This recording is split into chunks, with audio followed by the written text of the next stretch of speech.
Três características fundamentais da verdadeira igreja. Eu quero trazer aqui neste vídeo. Essas três características, e não se preocupe, não estou aqui para defender uma denominação, a A, a B, a C. Eu estou aqui para mostrar características segundo a palavra de Deus. Para você que não me conhece, meu nome é Adeildo Mesquita. Neste canal nós temos reflexões diárias, temos meditação na palavra de Deus, orações e testemunhos. Vamos então para o vídeo.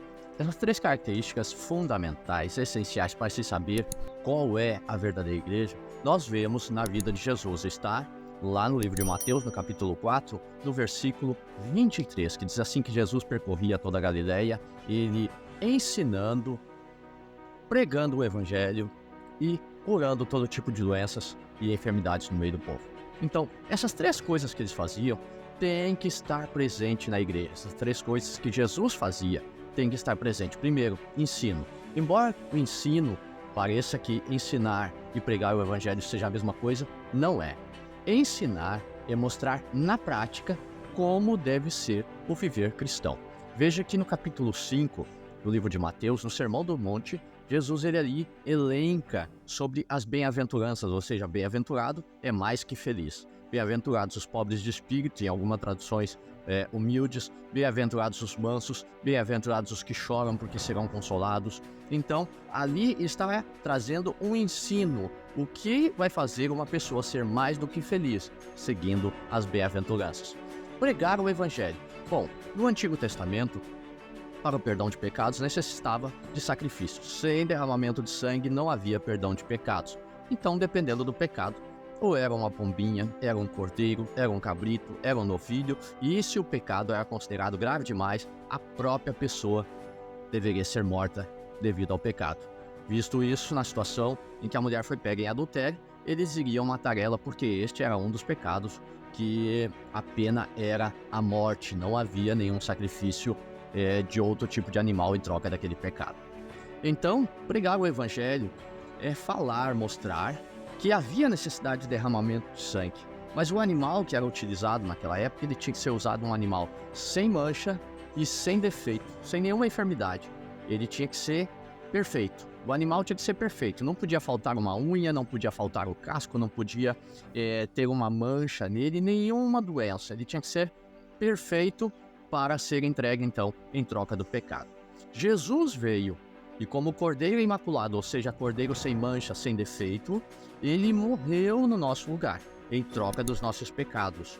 E agora nós olhando para a cruz e vendo que nós merecíamos a cruz, nós cremos em Jesus e vivemos uma novidade de vida. Isso é pregar o evangelho. Terceiro ponto, terceira característica de uma verdadeira igreja. E volto a dizer, estou falando de igrejas que elas ensinam a palavra pela palavra, elas pregam o evangelho pela palavra. E os sinais que acontecem ali, cura e libertação, são também de acordo com a palavra. A Bíblia diz, e porão as mãos sobre os enfermos, e a Bíblia também diz, João 14, versículo 12, aquele que crê em mim fará as mesmas obras que eu faço e fará maiores. Ou seja, Jesus aí estava dizendo que eu e você, se crermos no nome dele, se entregarmos a nossa vida nas mãos dele e se vivermos em novidade de vida, poderemos fazer os mesmos sinais. Curar enfermos, expulsar demônios e tantos outros sinais que a palavra de Deus, ela especifica ali. Então, você quer saber qual é a verdadeira igreja? Não procure por um nome, procure aquela que ensina a palavra. Embora nós possamos ler alguns livros, os livros não são essenciais para conhecermos qual é a verdadeira igreja. Até porque, quando foram multiplicados pães, foram multiplicados peixes. E você sabe que pão nós podemos comer livremente, não há problema nenhum. Agora, o peixe tem espinho.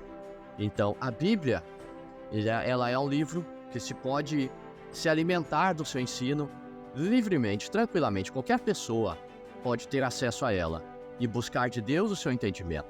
Agora, os livros, eles vão ter alguma coisa humana embutida junto.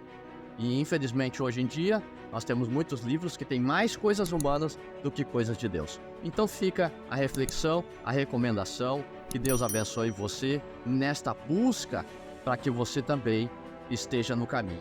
Nunca esquecendo A igreja ela é só um instrumento para te levar até Deus, mas ela não é o caminho. Jesus é o caminho, a verdade e a vida. Por isso, leia a Bíblia, observe seu exemplo e siga o seu exemplo. Que Deus te abençoe. Até o nosso próximo vídeo.